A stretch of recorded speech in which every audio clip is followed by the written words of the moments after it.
The snow was still fresh when Grace stepped out and found the footprints, small, bare, and leading straight into the woods. Her brother Ethan had disappeared before, but never like this. Not in winter, not without his boots, and not with a storm rolling in. She didn't know then what she'd find between the trees, not just her frightened brother, but a wounded German shepherd lying in the snow, barely breathing.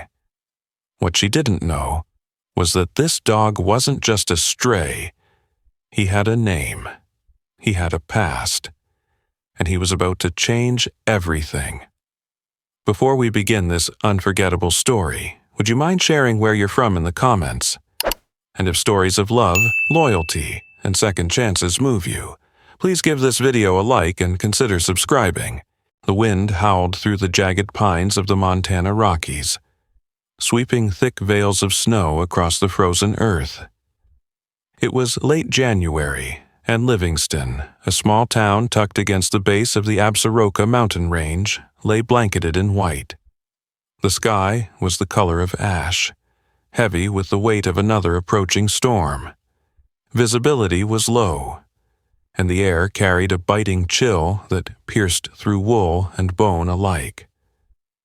The world was hushed, save for the crunch of boots in snow and the distant whinny of a horse from a ranch far below. High on a ridge, hidden among a thick cluster of firs, sat Black Ridge Canine Estate, a world-class dog training facility known across the Northwest for producing elite service and competition dogs.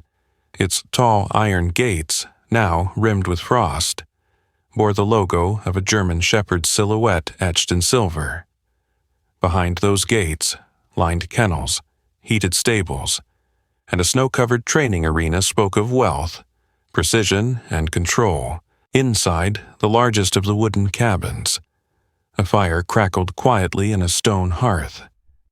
Standing before it, dressed in a black wool coat with tailored shoulders and a navy cashmere scarf knotted immaculately at his neck, was Jonathan Hayes. Jonathan was a man of ruthless reputation, 54 years old, clean-shaven with steel-gray eyes that rarely betrayed emotion. His neatly combed dark hair had silver at the temples, and his posture spoke of a military upbringing. He had built an empire in logistics and freight, but his obsession had always been with control, whether over business or beast, animals. To him were investments, assets. A dog was only valuable if it could obey, compete, and win. He sipped espresso from a porcelain cup, then turned toward the window, where the snow danced like ash in the wind.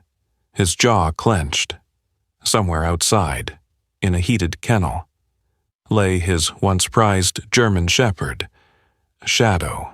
Shadow had once been the crown jewel of Black Ridge, a muscular, intelligent dog with an obsidian black coat, tan markings like flame down his legs, and golden eyes that shimmered like polished amber.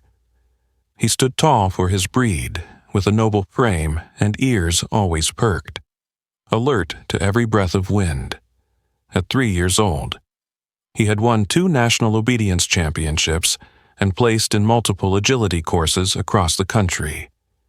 His presence on the field was electric, drawing gasps from audiences and quiet envy from competitors.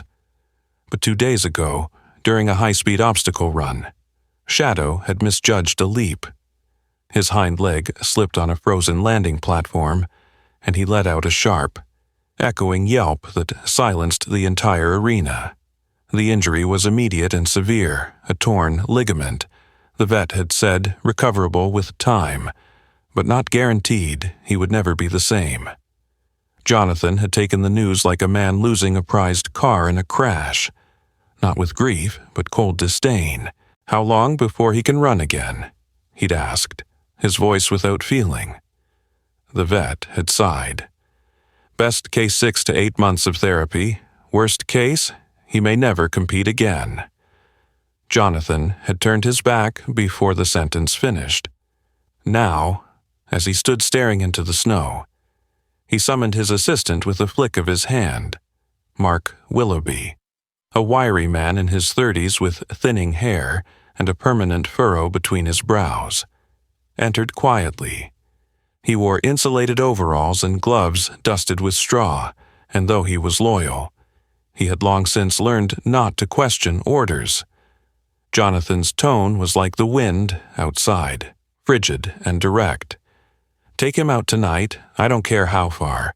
Just make sure he's not here by morning." Mark hesitated. "Sir, it's below freezing." Jonathan turned slowly, his eyes narrowed. "He's useless to me now. I won't waste resources on a cripple." Mark said nothing more. He nodded once and turned to leave. Guilt pressed against his spine like a blade. At midnight, the storm worsened. Snow fell in thick flakes, masking the moon. Mark stepped into the kennel where Shadow lay curled in the hay, his left hind leg wrapped in gauze. The dog raised his head, ears twitching at the sound of the door creaking open. His gaze met Mark's, trusting, unaware. Mark knelt beside him, his hand trembling as he stroked Shadow's thick fur. "I'm sorry, boy," he whispered. "You don't deserve this." Shadow nudged his muzzle against Mark's arm, his breath warm in the cold air. He struggled to rise, wincing as his leg throbbed, but he stood anyway because he was trained to obey. They loaded him into the back of an old snow-covered truck. No crate, no blanket, just a pile of straw and the echo of a life unraveling. The drive into the forest was long and silent. Mark didn't play the radio.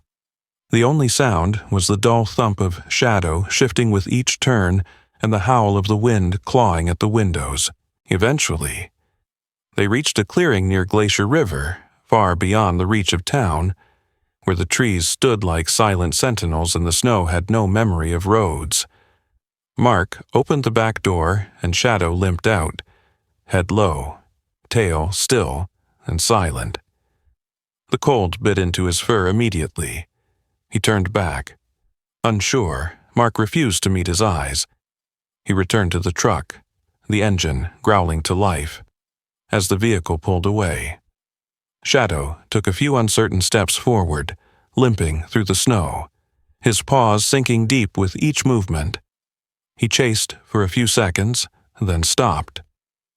The red taillights disappeared into the storm, and the only light left was the glow of the moon through clouds. Shadow stood alone, the freezing air curling around him like a predator. The morning after the storm. The sun rose sluggishly above the treetops, casting a dull gold glow on the snow-blanketed world below. Light filtered through thin layers of mist, revealing a forest transformed by ice, branches drooping under the weight, ground concealed beneath a pristine, cruel beauty. The cold lingered, sharp and still, as if the land itself were holding its breath. Nestled at the edge of this frozen wilderness stood a small wooden cabin, aged but well kept. Its cedar walls darkened by weather and time. A metal chimney coughed faint puffs of smoke into the quiet sky. The modest home belonged to Grace Miller, a 28-year-old woman with a quiet strength born of long responsibility. She was tall and wiry, with sandy brown hair usually tied in a loose braid and freckled skin that carried the warmth of summer no matter the season. Her eyes were a muted green, observant and patient, the kind of gaze that could listen without words. Grace had lived in that cabin since she was 16. After their parents' sudden car accident left her to raise her younger brother alone, life hadn't been gentle, but it had shaped her into someone gentle anyway. She worked part-time at the Livingston Public Library, shelving books and running children's reading sessions, always walking the 2-mile trail through the forest each day. It wasn't the kind of job that paid well, but it gave her time, something she needed more than money. Inside, The small kitchen smelled faintly of cinnamon and old pine. A single photo sat on the windowsill. Grace at 17, holding a toddler in overalls, both squinting in the sunlight. That toddler was now 12. Ethan Miller, her younger brother, who sat cross-legged on the living room floor, rocking slightly back and forth as he hummed tunelessly to himself. Ethan had autism spectrum disorder, diagnosed at 4. He had never spoken more than a few scattered words at a time, and rarely looked people in the eye. He was slender, with sharp cheekbones, pale skin, and tousled brown hair that always seemed too long, as if haircuts were a battle too exhausting to win. He loved routines, the scent of rosemary, and the sound of water. He also had a tendency to disappear, quietly, unexpectedly, whenever something in his world felt wrong. That morning, Grace had overslept by only 20 minutes, but that was all it took. When she stepped into the living room and saw the blanket folded neatly, but the boy gone, her heart stopped. No boots missing, no jacket. Only the front door slightly ajar and a faint trail of bare footprints disappearing into the woods. Ethan. She breathed, already pulling on her coat. Panic surged, but she forced it down. She knew better than to scream his name. Loud noises made him retreat further. Instead, she wrapped a scarf around her neck, grabbed her flashlight, and followed the trail into the snow-laden forest. The trees closed around her like tall, silent witnesses. The snow muffled every step. After 10 minutes, the tracks grew erratic. Ethan had started to run. Then, suddenly, the prints veered to the left, deeper into unfamiliar terrain. That was when she heard it. A low whine, followed by a faint rustle of movement behind a cluster of pine saplings. Grace stepped forward slowly, brushing a branch aside, and froze. Ethan was kneeling beside a large black dog curled into the snow, his fingers buried in the creature's thick fur. The dog, massive and still, lifted his head weakly but didn't move. His breathing was shallow, and his left hind leg was swollen with a crude, blood-crusted wrap that had begun to slip. The boy, who rarely touched anyone, was cradling the animal's head gently in his lap, murmuring soft sounds that barely resembled words. Grace's throat tightened. She approached cautiously, not wanting to disrupt the fragile calm. "Ethan," she said softly, "Baby, it's freezing. We need to get you both home." He didn't look at her. Instead, he placed his palm flat on the dog's forehead. Grace crouched beside them. Taking a better look, the dog was a German shepherd, no doubt about it, with a regal frame even in his suffering. His coat was black with fading tan near the chest and underbelly. His eyes, gold-flecked and alert, met hers briefly, full of guarded awareness. He didn't growl, he didn't flinch, but there was no trust either. She reached out a gloved hand slowly. "It's okay, boy, you're safe now," to her surprise. The dog allowed the touch. Grace checked the leg. The makeshift wrap had been done in haste, probably days ago. She couldn't tell how bad the internal damage was, but the limb was trembling. The cold was making everything worse. "We're going to carry him," she whispered to Ethan, who still hadn't said a word. "You hold his head like you are. I've got the rest." She was strong from years of hauling firewood and carrying her brother when needed. Hoisting a large, injured German shepherd across snowy terrain wasn't easy, but she did it anyway. Shadow's weight bore down with each step, and Grace's arms burned before they reached the cabin's edge. Inside, she set him down by the fire. Ethan stayed close, refusing to move. Grace gathered warm towels, a water bowl, and every bit of first aid knowledge she had. She brewed chamomile tea for herself and filled a hot water bottle to place near the dog's side. The animal didn't protest. "What's his name?" she asked aloud, mostly to herself. Ethan answered. One word, soft, clear, Shadow. Grace blinked. It was the first time he'd said anything without prompting in over a month. Her eyes filled, but she swallowed the emotion quickly. "Shadow it is," she said, that night, as the wind howled once more and darkness swallowed the forest beyond. Shadow lay curled beside the hearth, Ethan asleep against his flank. Grace sat in the rocking chair, watching the slow rise and fall of the dog's breathing, feeling something shift in the quiet. She didn't know where he came from or who had let him go, but something about the way Ethan touched him, the way Shadow allowed it, told her this wasn't coincidence. Something had brought him here, and she wasn't going to let him be lost again. The snow began to soften by the end of February, turning from glassy crusts to damp slush that sparkled under the pale Montana sun, at the edge of the forest where pine met open field. Grace's cabin seemed to breathe easier, too. Ice slid from the roof in long, sleepy sighs, and thin green shoots began pushing through the frozen flower beds like brave whispers of spring. Life, after weeks of silence, was beginning to stir again. The old farmhouse behind the cabin creaked as it always had, a large, slightly lopsided structure that had belonged to Grace's maternal grandparents. The outer paint, once cherry red, had faded into a patchy rust tone, and the wooden fence that circled the modest flower fields sagged in places from years of Montana weather. But the soul of the place was intact.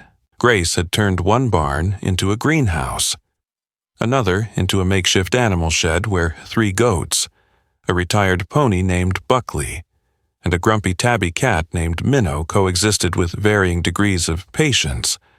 Minnow, a short-haired feline with a round face and permanent scowl, was nearly 11 years old and had no tolerance for change. She had lived through roof repairs, thunderous July fireworks, and even a rattlesnake incident in the tool shed. But Shadow was something new, and Minnow did not approve, from her usual perch atop the kitchen counter. Minnow glared down as Shadow limped quietly across the wooden floor. The big German shepherd moved cautiously, his leg still stiff, but the swelling had gone down thanks to Grace's care. She applied herbal compresses daily, arnica, comfrey, and a salve her grandmother once made from beeswax and pine resin. It smelled like earth and memory. Shadow had stopped flinching when she approached. He still didn't wag his tail. He wasn't that kind of dog, but his eyes no longer held the glassy fear from those first nights. Now, they tracked her as she moved about the house, and when she stepped out to fetch firewood or milk the goats, he waited by the door until she returned. But the true transformation was in Ethan each morning. He rose early and tiptoed to the hearth where Shadow lay. He didn't speak, not at first, but he would lay his head against the dog's side, humming softly. Grace often found them like that, one boy and one dog, asleep against each other, breathing in sync. Then came the day Ethan laughed, a quiet, surprised chuckle when Shadow snorted after smelling goat droppings on his own paw.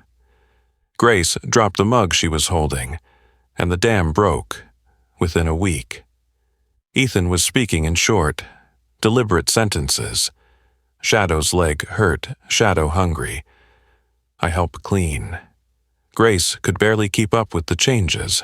She recorded everything on scraps of paper and voice memos, even his school counselor, Ms. Alvarez, a petite woman with a bright smile and deep crow's feet earned from years of working with special needs children, was stunned.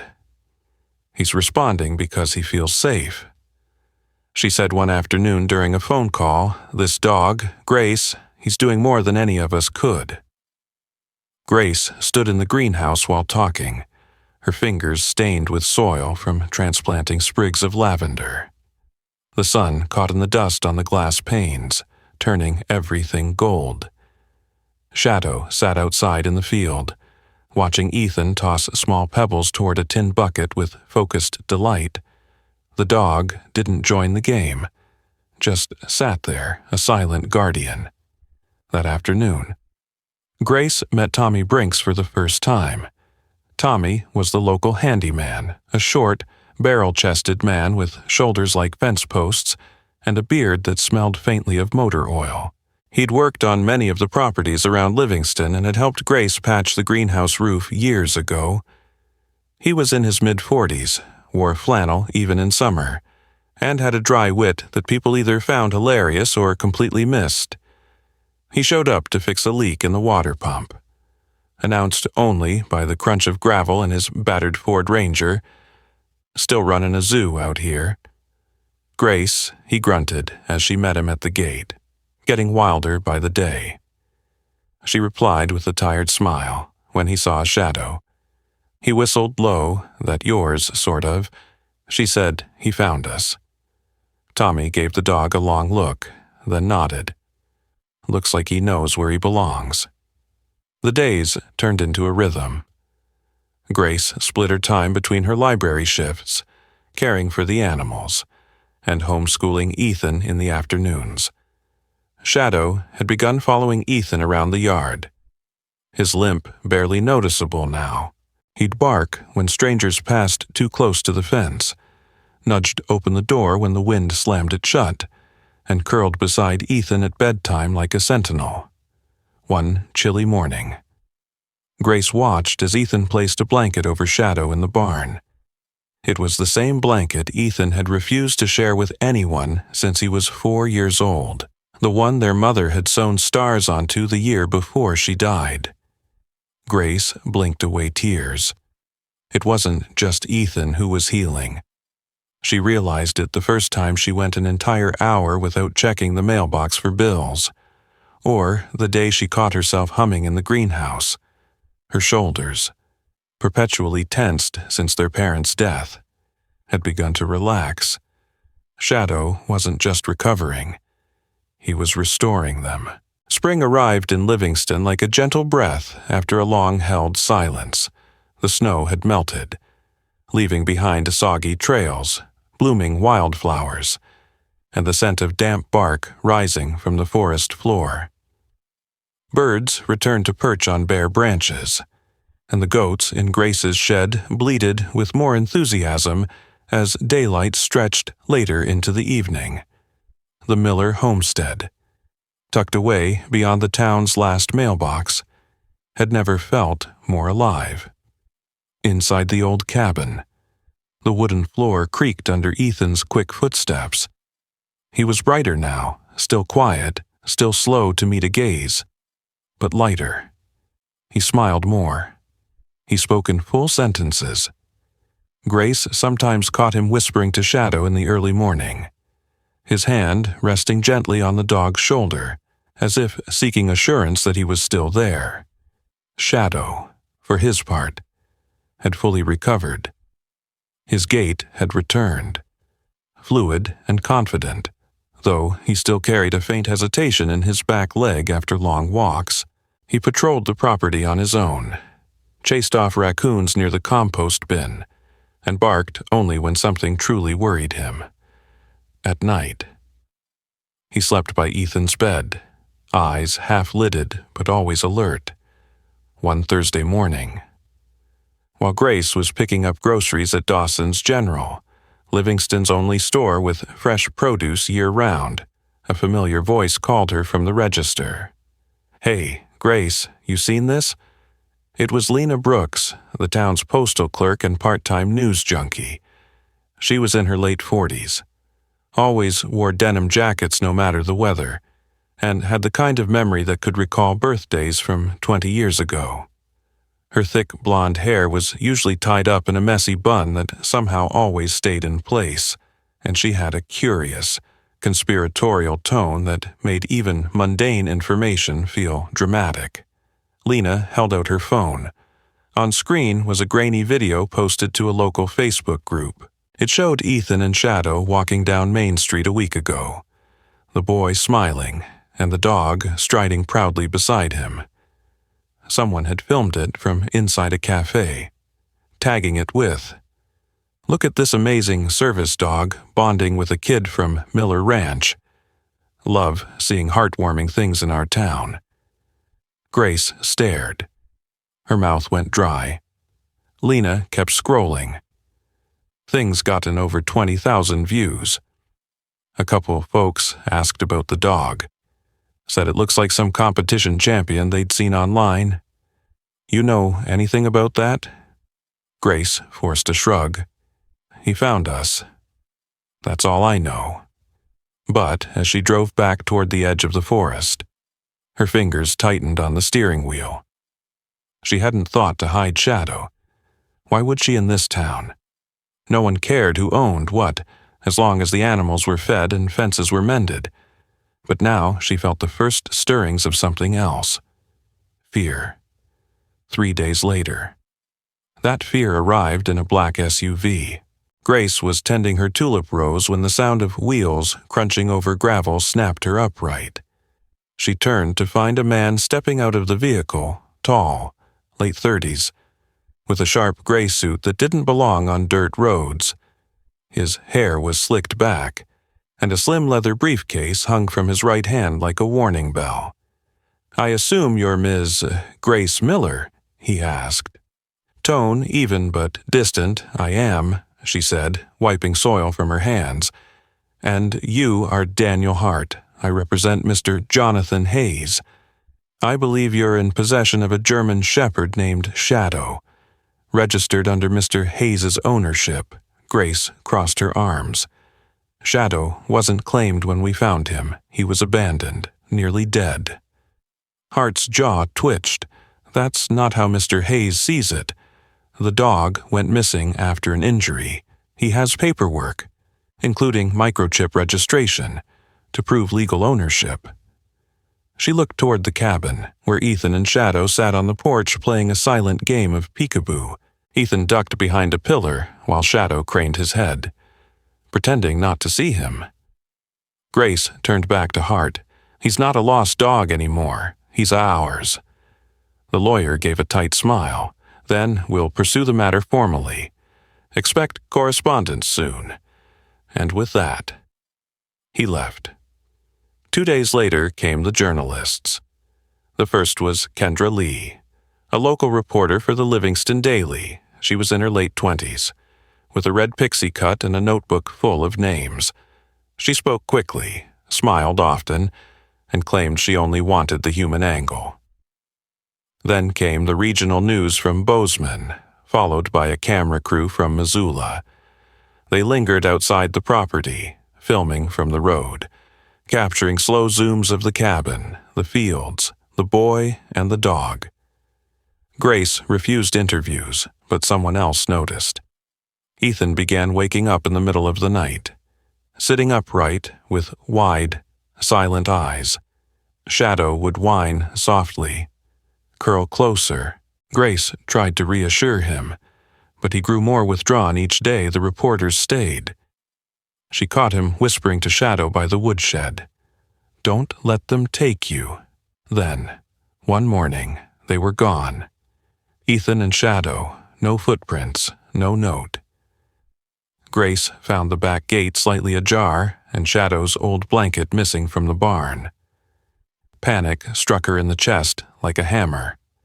She called Lena, she called Kendra Lee, she called the sheriff. Sheriff Alton Reed arrived before noon, a tall, broad-shouldered man in his early 60s with a slow voice and quicker eyes than he let on. He'd known Grace since she was a teenager, and had once taught her how to change a flat tire on a back road. "We'll find them," he said firmly. "Kids don't vanish in this town, especially not with a dog that size. They search the forest for hours. At sundown." Sheriff Reed's radio crackled. A park ranger had spotted a boy and a large black dog walking the edge of Glacier Creek, headed west toward an old ranger station. Grace's heart dropped. That was almost 6 miles away. She climbed into the sheriff's cruiser without a word. They found Ethan just after dark, curled beside Shadow near a pile of mossy logs, both fast asleep. His face was streaked with dried tears, but he wasn't hurt. Shadow lifted his head the moment the flashlight beam reached them, but didn't growl. He just stared, waiting. Grace knelt, pulling her brother into her arms. "You scared me, baby," she whispered. "Why did you run?" Ethan looked at her, eyes full of something too old for his age. "They want to take him," he said, voice trembling. "They'll break him again." Grace felt her breath catch. "No one's taking him," she promised. "No one." And in that moment, under the whispering pines and starlit sky, she meant it with every fiber of her being. The morning after Ethan was found. A soft fog clung low over Livingston, veiling the town in a hush of pale silver. It was the kind of morning that felt suspended in time, when even the birds delayed their songs and the breeze barely stirred the pine needles. At the Miller homestead, silence held a different kind of weight. Grace stood at the kitchen sink, her fingers curled tightly around a chipped ceramic mug, untouched coffee long cooled. In the living room, Ethan lay curled beside Shadow once again, the boy's arm draped over the dog's broad shoulders. They hadn't spoken much since returning, but the fear that had gripped her chest the day before was slowly softening. They were home, safe for now, but she knew the calm wouldn't last. By late afternoon, the knock came. It was Sheriff Alton Reed, back again, his wide-brimmed hat dusted with pollen and his eyes kind. "We need to talk," he said, stepping inside. He placed a folded newspaper on the kitchen table. The front page showed a still from the latest video, Ethan kneeling in the snow, his arms thrown around Shadow, voice quivering as he said, "He's mine. He's my family." Kendra Lee had released the footage without asking. "It's everywhere," the sheriff said. "News syndicates picked it up this morning. Folks from all over are calling, some crying, some offering help. I've had 3 reporters at the station already, but more importantly, Jonathan Hayes has been publicly named." Grace sat down slowly, eyes locked on the image. What does he want now? Sheriff Reed hesitated. Apparently, nothing. His lawyer called this morning, said Mr. Hayes would be withdrawing all claims. Grace blinked. "He's backing off." Reed nodded. "He doesn't like the heat. Public's not on his side. And his business sponsors are bailing. He was never in it for the dog, just the reputation. That's what's crumbling now." Grace leaned back, closing her eyes. Relief didn't come like she thought it would. It wasn't joy or triumph. Just quiet, aching gratitude. But that wasn't the end of it. That weekend, the townspeople came, one by one. They arrived at the Miller gate, some on foot, others in muddy pickups. Lena Brooks brought homemade peach preserves and a folder of printed comments from the news sites. Tommy Brinks, covered in sawdust and wearing his ever-present flannel, helped reinforce the barn fence just in case. Ms. Alvarez, Ethan's counselor, arrived with books and learning materials tailored for animal-assisted therapy. Even Sister June, the retired schoolteacher who hadn't left her porch in 3 years, made her way down the hill with a bag of hand-knitted scarves and a letter pressed to her chest. She was a thin, hunched woman in her 80s, always dressed in lavender cardigans and soft house slippers, her face mapped with lines that carried decades of quiet kindness. No one abandons a child and his dog and walks away clean. She said simply, the town had made its choice. And with that support came something unexpected. funding. A fundraiser was launched, led by Lena and Kendra Lee. Within 3 weeks, donations flooded in from neighboring towns, from strangers across the state, even from 2 families who had children with autism and were moved by Ethan's transformation. Grace, overwhelmed, initially resisted the attention. "I don't know how to run a program," she told Reed one evening as he helped haul lumber into the new storage shed. "Grace," he said, dusting his hands, "you've already started one. You just didn't know it." The idea for Shadow's sanctuary took shape in late spring. The old east barn was cleared, painted, and refitted with soft lighting, padded floors, and small, enclosed spaces where children could interact with animals safely. Grace expanded her little menagerie, taking in 2 more retired service dogs, 3 chickens, and a pot-bellied pig named Harold, who was rescued from a backyard circus in Idaho.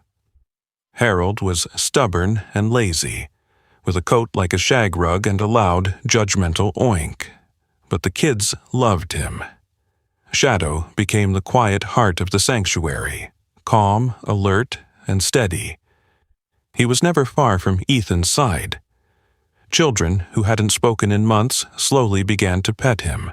Some cried, some just sat with him, letting his presence do what words could not. Ethan, too, changed. He began attending a special needs program part-time in Bozeman, with the help of Ms. Alvarez. Grace walked him to the bus stop each morning, Shadow always following until the wheels rolled out of sight. Ethan still struggled with crowds and loud noises, but he returned from school with stories. Real ones. "I made a picture today," he'd say. "It's of me and Shadow flying." One morning, Grace found a crayon drawing taped to her bedroom door. In it, 3 stick figures, Grace, Ethan, and Shadow, stood under a big, yellow sun above them, written in crooked but confident letters. "We are not alone anymore." That summer, a state senator visited the sanctuary, then a regional health director. Talks began for expansion, grants, and outreach to other rural communities. Grace had never imagined her quiet little world would grow like this, but she remained grounded. The sanctuary's mission was simple: offer safety, healing, and love to those who felt forgotten.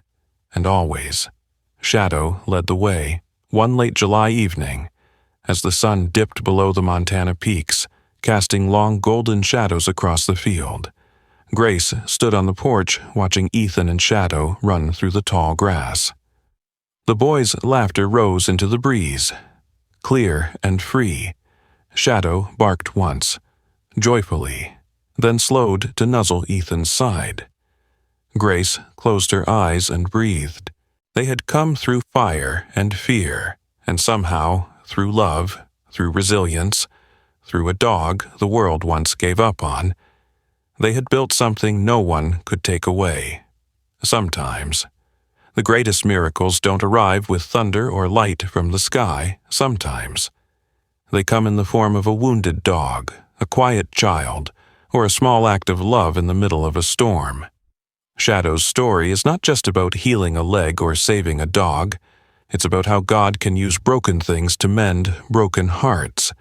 In our everyday lives, we often overlook the quiet miracles, moments of kindness, second chances, or simply someone choosing to stay instead of walk away.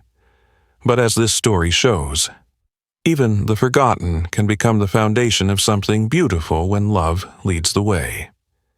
If this story touched your heart, share it with someone who needs a reminder that hope still lives in this world.